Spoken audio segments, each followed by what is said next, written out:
conquistación, que es Jerusalén. Muy bien. En el último versículo de Jueces, ahí en el punto de que la expresión de que no había rey, en el 21-25, que es el final, también dice que en estos días no había rey en Israel y cada uno hacía lo que bien le parecía. Ah, pues sí, otro versículo. Otro versículo que se puede agregar ahí. 21, 25.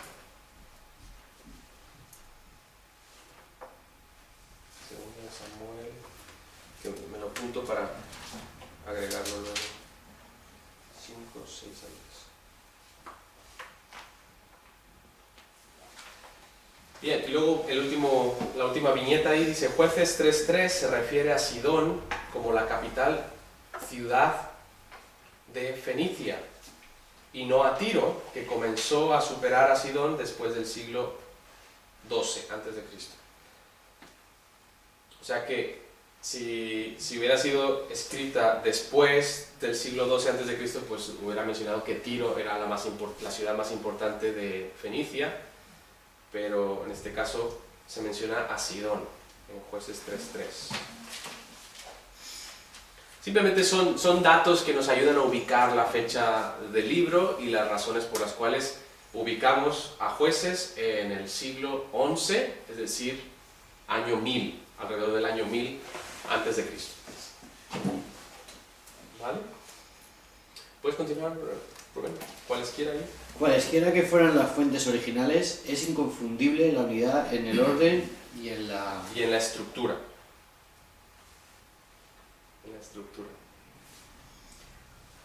Hubo un total de 12 jueces en este libro. en este libro, sin contar a Débora y a Abimelech, que fue un autoproclamado rey. Después vino Elí, el sumo sacerdote y el juez, y Samuel, el sumo sacerdote, juez y profeta. Así es. O sea, vamos a ver que en jueces hubo 12 jueces, sin contar a Débora y a Abimelech. Y luego vino Elí, que también era juez, sacerdote, y luego Samuel como sacerdote, juez y profeta.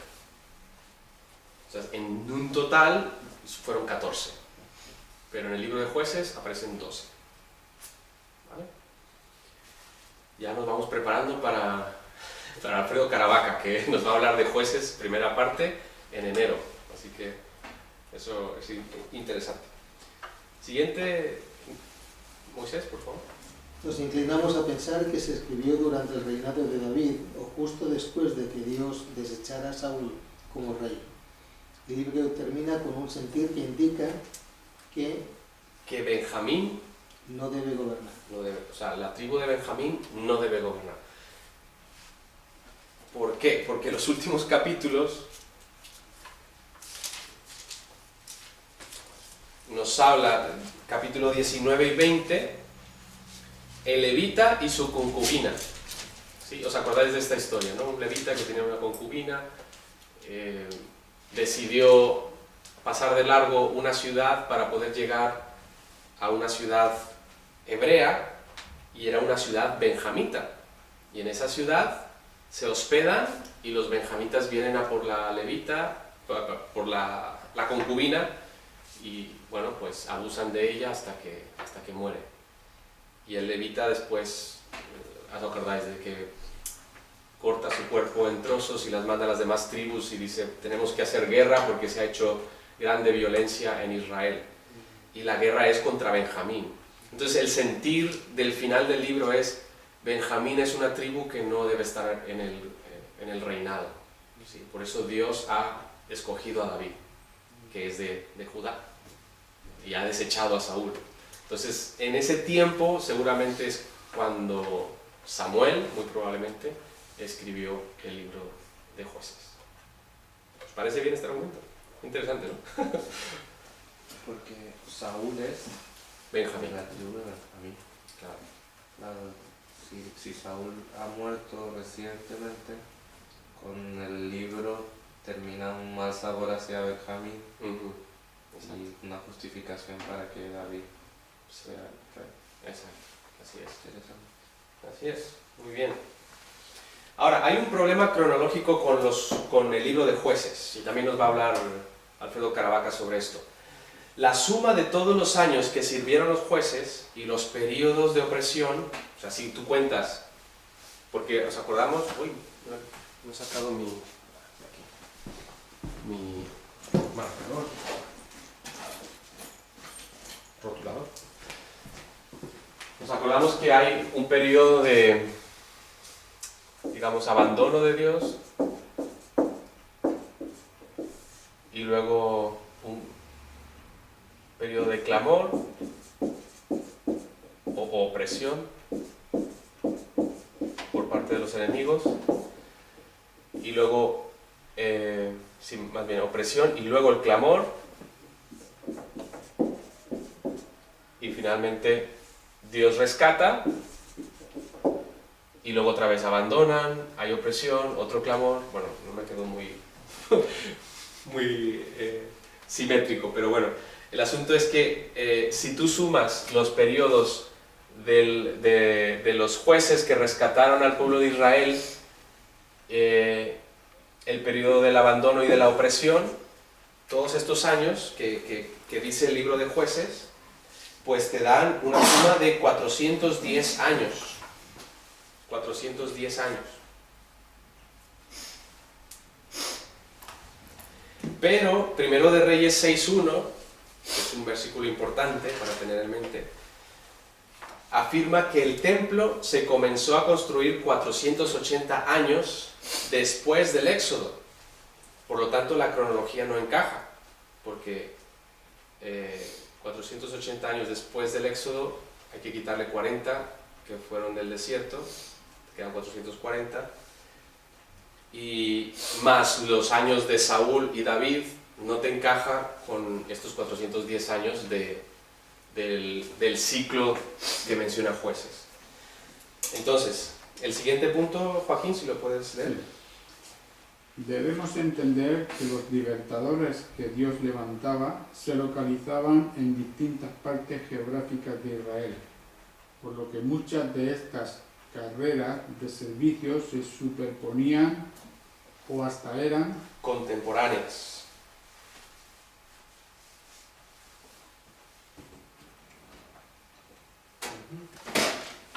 reduciendo el cómputo a 292 años.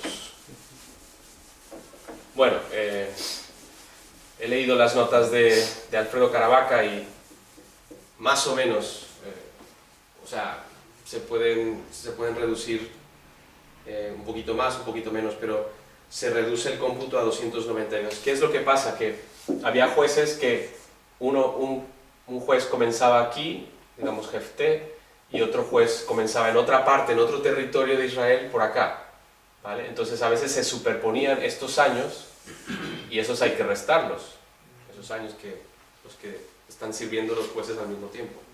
Por ejemplo, Sansón y Jefté. La afirmación en Jueces 10.7, que ahí lo puse, y los entregó en mano de los filisteos y en mano de los hijos de Amón. O sea que ahí Dios los entregó un territorio en manos de los filisteos y por otra parte en manos de los hijos de Amón. Sí, los que están más pegados al Mediterráneo, a los filisteos, los que están más lejos del otro lado del Jordán, o sea, sí, más cerca del Jordán, a los de Amón. Indica que Sansón y Jefté tuvieron que haber sido contemporáneos. ¿Por qué? Porque Sansón lucha contra los filisteos y Jefté contra los amonitas. Entonces es probable que haya esta superposición en cuanto a los años de servicio. Pero vamos a aprender más de esto en el instituto intensivo en enero, así que hay que apuntarse. Muy bien. Bien, pues vamos a continuar con primero y segundo de Samuel. Recordemos que son libros, así que hay que decir primero y segundo. Primero y segundo de Reyes también. A ver, hermano Antonio, por favor. Ese es su título. Originalmente la Biblia hebrea consideraba a los dos volúmenes de Samuel como como un solo libro, que lo habíamos hablado antes. Lo mismo que primero y segundo de Reyes. Los judíos alejandrinos consideraban a los libros de Samuel y Reyes como reinos, así le llamaban. Los judíos de Alejandría consideraban a los libros de Samuel y Reyes y reinos como reinos. y luego se subdividieron en 4 libros de reinos. O sea, primero y segundo de Samuel, primero y segundo de Reyes. Fue La Vulgata latina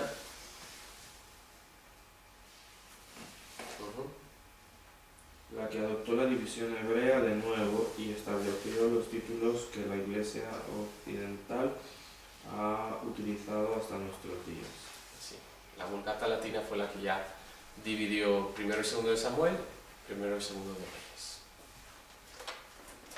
Sí. Ujú. Fecha y composición. A juzgar por las evidencias internas, difícilmente pudiera haberse escrito antes de la muerte De Salomón. Antes de la muerte de Salomón. ¿Por qué? Ahí aparece esta cita. ¿Continúa? Sí, en primero de Samuel 27:6 dice, por lo cual Siclac vino a ser de los reyes de Judá hasta hoy. Indica que la monarquía dividida era un hecho. En ese momento, primero de Samuel 27,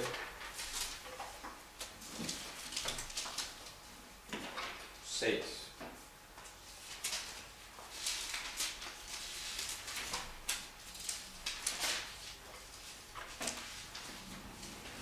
Es una ciudad, bueno, el versículo 5 dice, y David dijo a Aquis, si he hallado gracia ante tus ojos, séame dado lugar en alguna de las aldeas para que habite allí. Pues ¿por qué ha de morar tu siervo contigo en la ciudad real? Y Aquis le dio aquel día a Siclac, esta ciudad, por lo cual Siclac vino a ser de los reyes de Judá hasta hoy. ¿Sí? Ya se incorporó al territorio hebreo, ¿no? Desde ese momento. Ya era un hecho. Entonces, cuando está escribiendo primero de Samuel, pues eso ya había acontecido. la fecha conservadora para el libro es No solamente que ya había acontecido, sino que hasta ese momento todavía era de Judá. La fecha conservadora para el libro es 930 a.C. 930 a.C. no hay duda de que Siglo X. no hay duda de que quien compiló el libro echó mano de ciertas fuentes anteriores, como el libro de Jaser, o Jaser debe ser algo. En el segundo libro de Samuel 1:18, creo que antes leímos eso de Jaser.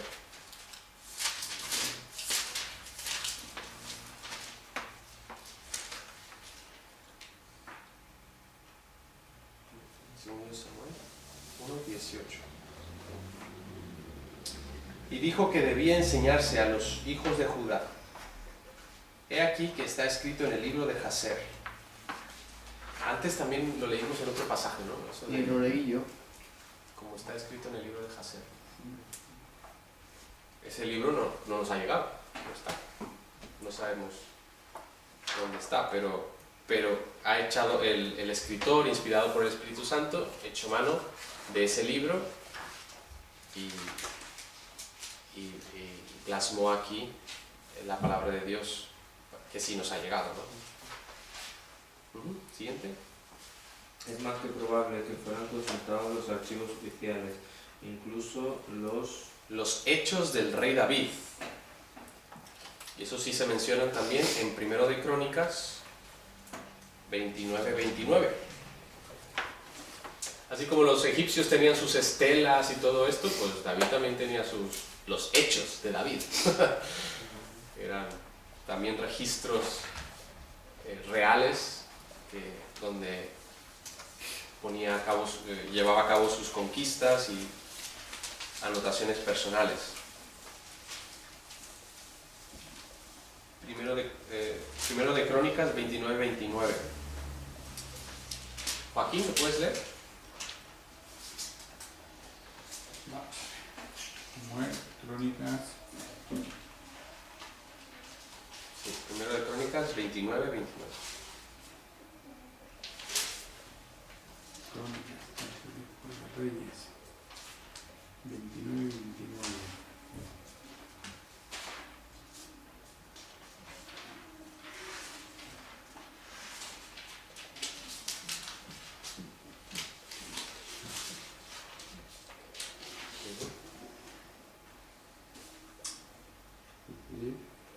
Y los hechos del rey David, primeros y postreros, están escritos en el libro de las crónicas de Samuel, vidente en las crónicas del profeta Natán y en las crónicas de Gad, vidente.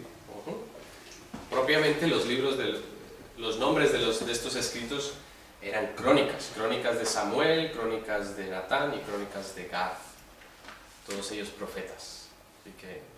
Ahí se registraban los hechos del rey David. Muy bien. Preservación del texto. Moisés, por favor. Por alguna razón desconocida, el texto del primero y segundo de Samuel es el peor preservado por los masoretas.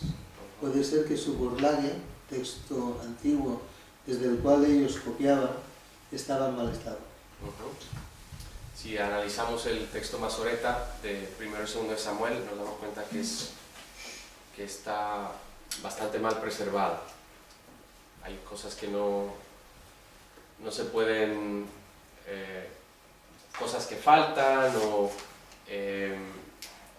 palabras que no están muy claras lo que quiere decir y también a lo mejor algunas copias de números que se han confundido por otros. Entonces, eso también lo habla un poco Archer en su libro. El Burlage de la Septuaginta estaba en mejores condiciones que el de la tradición masorética, de ahí su extraordinaria utilidad para la crítica textual de estos dos libros. Pero gracias a Dios, pues en la Septuaginta sí que tenemos un buen burlaje y en mejores condiciones, y ahí nos ayuda a comparar y saber, bueno, qué es mejor, ¿no? En las cuevas del Qumran se han hallado varios fragmentos importantes que contienen un texto hebreo apreciablemente más semejante a la Septuaginta.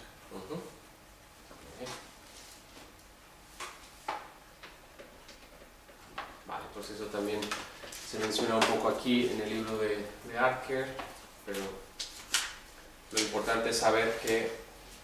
pues esto no os pedí que leyerais, ¿verdad?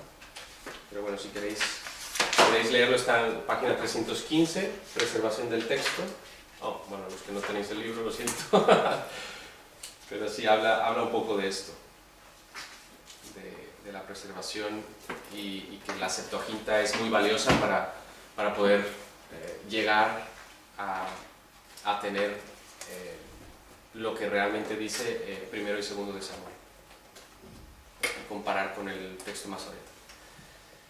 Bien, por último, primero y segundo de Reyes.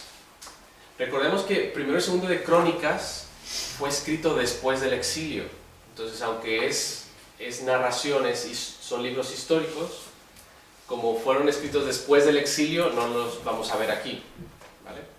Entonces vamos a ver solamente hasta primero y segundo de Reyes. ¿Rubén? Su título. Estos dos libros formaban un solo volumen.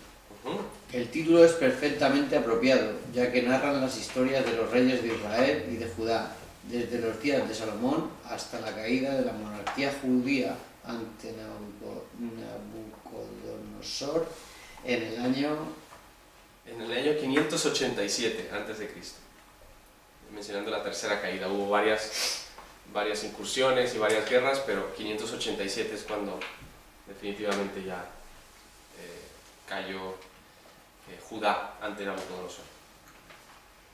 Fecha y composición. Su autor se basó en documentos anteriores al libro de los Hechos de Salomón. Hay varios documentos anteriores que se mencionan en el mismo libro de Reyes, o libros de Reyes, y uno de ellos es el libro de los Hechos de Salomón. Vamos a ver ahí Primera de Reyes 11:41.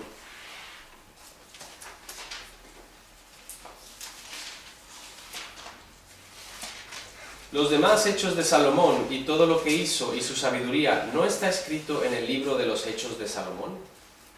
Como decía hace un momento, pues cada rey tenía sus libros, sus anaqueles, ¿no?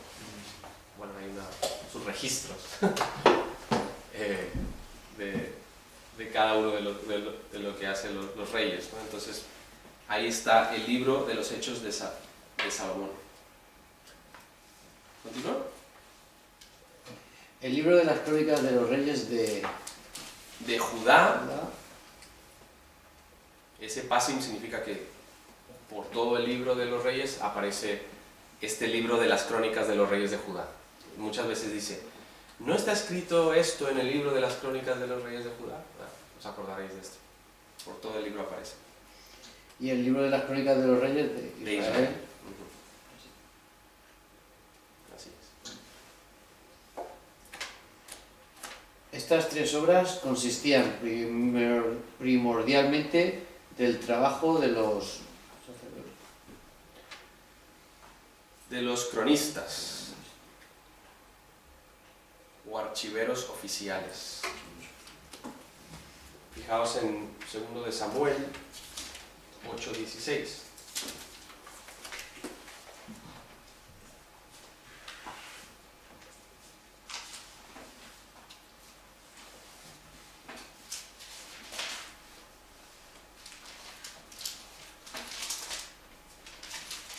¿Lo tienes, Joaquín? Sí.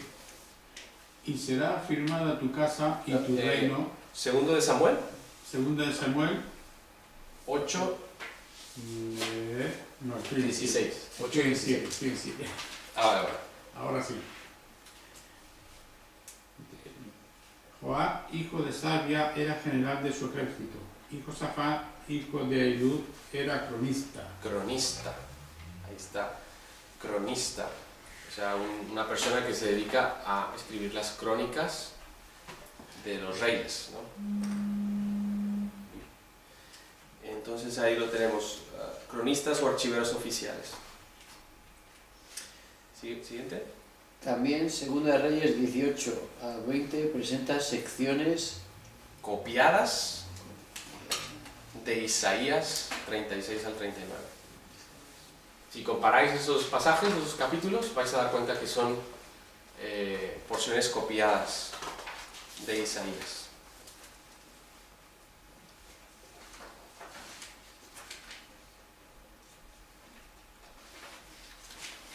A ver. Dice aquí, de MacArthur, copié aquí, puse, la evidencia presenta a un solo autor inspirado viviendo en Babilonia durante el exilio, usando estos materiales como fuentes preexílicas que estaban a su disposición. Entonces, ¿quién copió a quién? A ver. No lo recuerdo. Tuvo que haber sido Isaías, ¿no? Probablemente el escritor de Segunda de Reyes, porque el periodo de esos reyes relata secciones del tiempo de Isaías.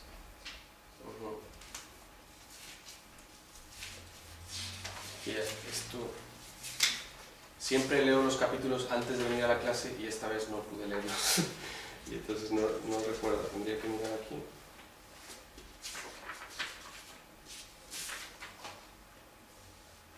Entonces sí, aquí lo...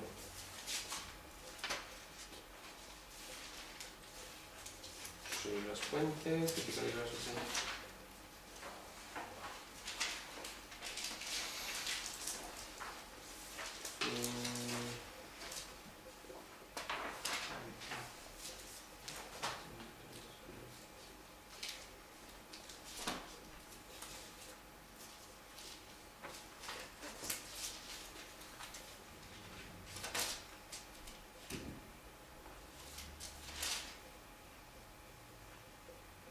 No sé, pues ya lo investigaré porque no recuerdo. Yo puse esta cita de MacArthur: la evidencia presenta a un solo autor inspirado viviendo en Babilonia durante el exilio, usando estos materiales como fuentes preexílicas, o sea, usando los materiales de los cronistas que hemos dicho antes, como fuentes preexílicas que estaban a su disposición. Porque si Isaías está escribiendo al mismo tiempo, o sea, en el momento, por decir así, lo que está viviendo, si Reyes es escrito después de Isaías, entonces toma partes de Isaías para completar la escritura de Reyes. Sí, esto puede ser así. Sí, como quiera lo voy a revisar nuevamente para estar muy seguro. Muy bien, y el último punto, a la vuelta de la hoja, dice: la composición final del libro tuvo que haber sido hecha después de la caída de Jerusalén, probablemente al comienzo del exilio, en el siglo VI a.C. ¿Vale? La composición final, seguramente algunas partes, como decía, tomadas de las crónicas, de los reyes de Judá, de los reyes de Israel, del trabajo de los cronistas o archiveros oficiales, y la compilación final fue en el siglo VI a.C., al comienzo del exilio. Muy bien, entonces por eso todavía es considerado preexílico, porque no es post-exílico este libro, ¿vale? O sea, estos libros, primero y segundo de Reyes. ¿Alguna duda, alguna pregunta? Voy a revisar eso, el último tema con respecto a Isaías, y ya la próxima clase, o si no por el grupo, os comento qué es lo que he encontrado. ¿Vale? Luego os puse ahí algo sobre Rahab. Como hemos visto Josué, este es un trabajo que yo hice hace tiempo, un montón, ahí en UCLA, y me gustaría, si lo podéis leer, estaría fenomenal. A lo mejor es un punto extra en vuestro control de la próxima semana, pero estaría bien, porque Rahab es incluida en el pacto y narra un poco diferentes situaciones de lo que es la historia de Rahab en la Biblia, su primera entrevista, su segunda entrevista y la tercera entrevista y salvación. Bueno, luego hablamos, en la próxima clase hablaremos un poco sobre este escrito. Bien, ¿alguna pregunta? Algo que se quede por ahí. Ahí luego os puse un anexo sobre la arqueología apoyando el relato bíblico de la caída de Jericó. Ahí están los hallazgos arqueológicos y cómo, pues, según Patrick Zuckeran, hasta aquí, él dice que concuerda todo con la historia de Josué. ¿Vale?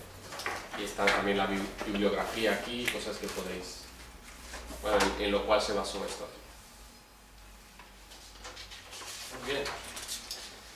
Bueno, hablando un poquito sobre el examen final, ya tenéis que estar preparándoos para el examen final, porque ya en 2 semanas se llega.